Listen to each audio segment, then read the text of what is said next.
আসসালামু আলাইকুম, সবাই কেমন আছেন? আমি আল্লাহ পাকের রহমতে এই পর্যন্ত ভালো আছি। অবশেষে পিপি ইউজ করতে হচ্ছে, কারণ একটাই, নিজে সুরক্ষা থাকা এবং আমাকে সুরক্ষা রাখা।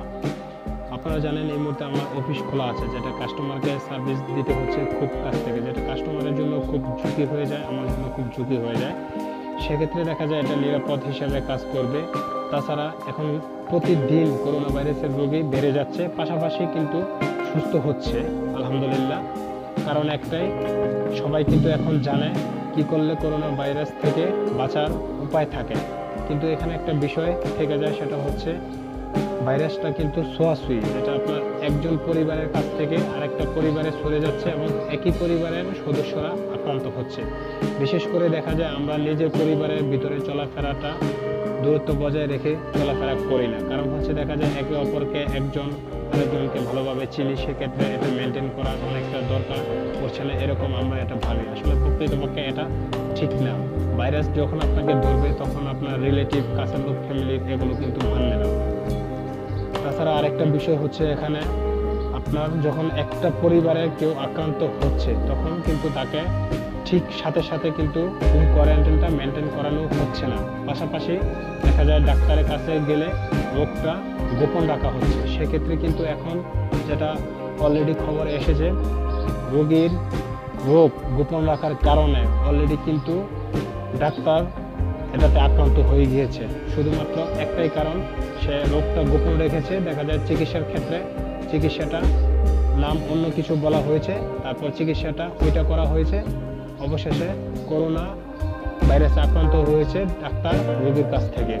তো এরকমটা করা যাবে না, যেটা আপনি মনে করছেন একরকম কিন্তু এটা হয়ে যাবে আরেক রকম। আপনার কাছ থেকে একটা ডাক্তার যদি আক্রান্ত হয়, সেক্ষেত্রে যদি আপনি একটা বেনিফিট পান, সেক্ষেত্রে আপনি টোটালি একটা বোকা মানুষের পরিচয় দিবেন।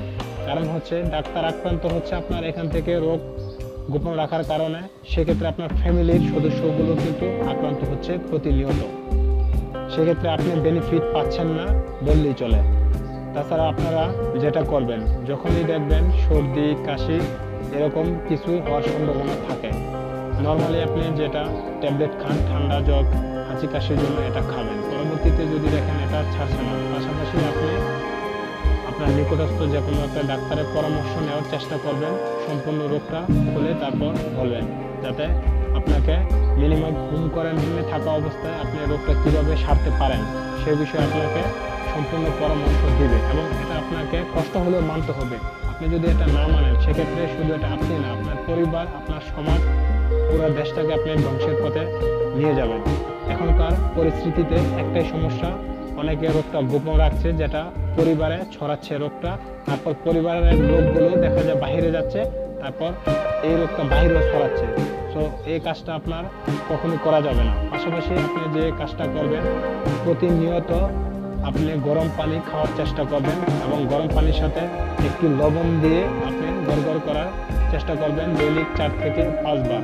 পাশাপাশি আপনি গরম পানির সাথে লেবুর শরবত খাবেন দৈনিক 4 থেকে 5 গ্লাস। পাশাপাশি চেষ্টা করবেন ব্যায়াম করার জন্য, আর আপনার মনোবল শক্ত রাখার চেষ্টা করবেন। কারণ হচ্ছে আপনি যদি মনোবল দুর্বল হয়ে যায়, সেক্ষেত্রে আপনাকে শুধু করোনা নয়, যে কোনো ভাইরাস আপনাকে কিন্তু আক্রান্ত করতে পারে।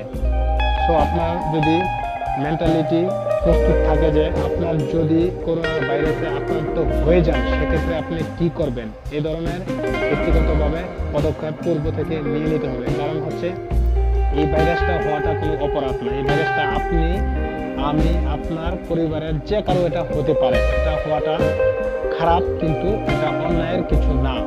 আর যদি হয়ে যায়, সেক্ষেত্রে আপনি কি করবেন, এটা যেটা করতে পারেন, আপনার পূর্ব প্রস্তুতি রাখবেন। যদি হয়ে যায়, হোম কোয়ারেন্টাইনটা মেনটেন করবেন, ডাক্তারের কাছে পরামর্শ নেবেন, আর সর্বোচ্চ চেষ্টা করবেন যা বলে তা করার জন্য। কারণ হচ্ছে ভাইরাসটা কিন্তু আপনার ব্যক্তিগতভাবে 4 থেকে 5 দিন গলাতে থাকে। সেক্ষেত্রে যদি আপনি গরম পানি পান করেন, 4 থেকে 5 বার গড়গড় করেন, দেখা যায় আপনার ভাইরাসটা চলে যাবে। পাশাপাশি আপনি রং চা খাওয়ার চেষ্টা করবেন গরম পানিতে। সেক্ষেত্রে আপনার 4-5 কাপ গরম পানি যদি আপনি খান, সেক্ষেত্রে দেখা যাবে আপনার কি হবে, আপনার যে ভাইরাসটা আছে, এই ভাইরাসটা গলা থেকে কিন্তু আপনার রিমুভ হয়ে যাবে 4-5 দিনের ভিতরে। আর যদি আপনার 4-5 দিন পরে গিয়ে আপনি এই চিকিৎসাটা নেন বা এই পদ্ধতি ব্যবহার করেন, সেক্ষেত্রে কিন্তু আপনি ভাইরাসটা রিমুভ করতে পারবেন না। ভাইরাসটা কিন্তু আপনাকে যেটা আক্রান্ত করে ফেলবে ভিতরে গিয়ে। সো 4-5 দিন থাকা অবস্থায় আপনার ভাইরাসটা কিভাবে রিমুভ করা যায় সে পদ্ধতি আপনাকে ব্যবহার করতে হবে, আদারওয়াইজ আপনি এটা এফেক্টেড হয়ে যাবেন খুব দ্রুত।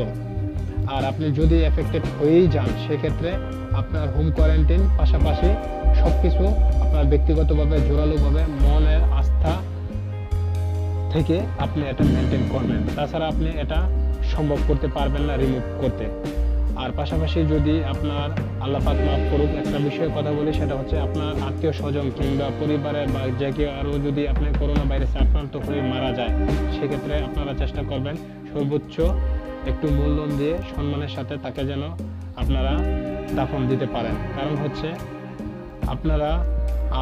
আপনারা সবাই কিন্তু এটা ভয় পাচ্ছি এই বিষয়টা নিয়ে। যদি আপনারা ভয় পান সেক্ষেত্রে দেখা যায় এটা কি হয়, আরেকটা পরিবার আরও ভয় পায়।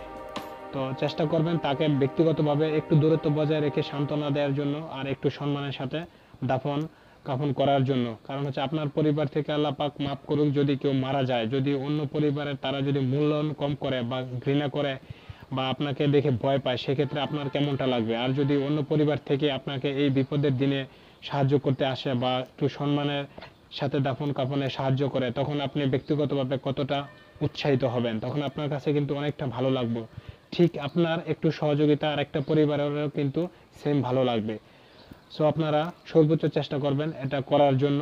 আর করোনা ভাইরাসের রোগীকে আপনারা ভয় পাওয়ার কিছু নাই, আপনি ব্যক্তিগতভাবে সচেতন থাকবেন, এটা ভয়ের কিছু নাই। কারণ হচ্ছে যার রোগটা হচ্ছে সে তো কোনো একটা অন্যায় করছে না। পাশাপাশি আপনি যদি চিন্তা করেন, আপনি যদি আজকে করোনা ভাইরাসে আক্রান্ত হন সেক্ষেত্রে আপনাকে যদি সবাই ঘৃণা করে সেক্ষেত্রে আপনার কেমন লাগবে।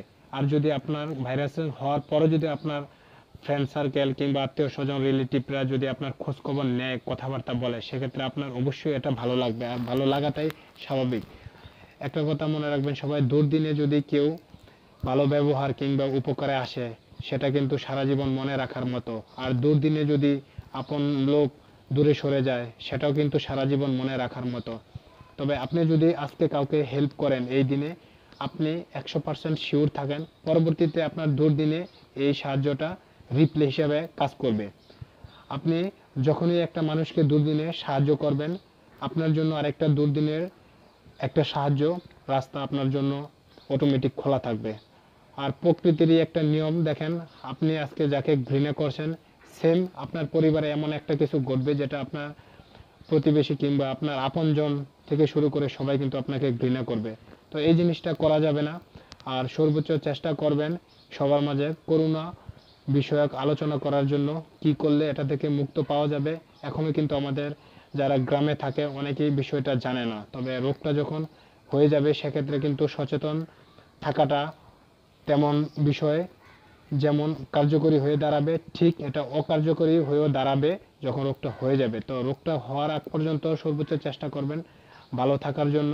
আর সুস্থ থাকার জন্য যা যা করণীয় দরকার আপনি আপনার ফ্যামিলি কিংবা পাড়া প্রতিবেশী সবাইকে এটা সচেতন করার চেষ্টা করবেন যাতে করে সবাই বিষয়টা সম্পর্কে জানে। আর বাহির থেকে যখনই আসবেন তখন হাত ধোয়ার চেষ্টা করবেন, বিশেষ করে ক্ষারযুক্ত সাবান দিয়ে মিনিমাম 20 সেকেন্ডের মতো হাত ধুলাই করবেন। সেক্ষেত্রে দেখা যায় আপনার হাতে যদি কোনো জীবাণু থাকে সেক্ষেত্রে জীবাণুটা মরে যাবে। আর পাশাপাশি চেষ্টা করবেন বাহির থেকে যখন আসবেন গোসল করার অভ্যাসটা করার জন্য, এটা আপনার জন্য খুব উপকার হবে। আর আপনি হেক্সিজল ইউজ করতে পারেন। আর পাশাপাশি স্যাভলন অথবা ডেটল আপনি গরম পানির সাথে মিশ্রিত করে আপনি গোসল করতে পারেন, সেটা আপনার জন্য খুব উপকার হবে। দেখা যায় আপনার যদি কোনো ভাইরাস থাকে সেক্ষেত্রে পানির সাথে গরম পানির সাথে এটা রিমুভ হয়ে যাবে। আর আপনি যখনই এগুলো মেনটেন করতে থাকবেন আশা করি আপনি সর্বোচ্চ সুস্থ থাকার জন্য মানুষ যা যা করণীয় এর সেম কাজটা আপনার এটার সাথে ম্যাচিং হয়ে যাবে এবং আপনি সম্পূর্ণভাবে সুস্থ থাকবেন যদি আল্লাহ পাকের রহমত থাকে। আর আপনার যদি ভাগ্যে হায়াত না থাকে সেটা আলাদা বিষয়, তবে যতদিন আপনার হায়াত আছে আপনি সর্বোচ্চ চেষ্টা করবেন ভালো থাকার জন্য আর এগুলো মেনটেন করার জন্য। আর সবার জন্য দোয়া করবেন যেন আমরা সবাই ভালো থাকি এবং যারা করোনা ভাইরাসে এই মুহূর্তে আক্রান্ত আছে তাদের জন্য দোয়া করবেন যেন দ্রুত সুস্থ হয় এবং সবাই যেন আবার আগের কর্মস্থলে ফিরে যেতে পারি, যেন আবার আনন্দ দিনগুলো সবাই একসাথে উপভোগ করতে পারি। তো সবাই এ পর্যন্ত ভালো থাকবেন। আর আমার ভিডিওটা যদি আপনাদের ভালো লাগে আমার চ্যানেলটা সাবস্ক্রাইব করবেন আর লাইক কমেন্টস দিয়ে জানিয়ে দিবেন। তো এই পর্যন্তই, সবাই ভালো থাকবেন। আসসালামু আলাইকুম।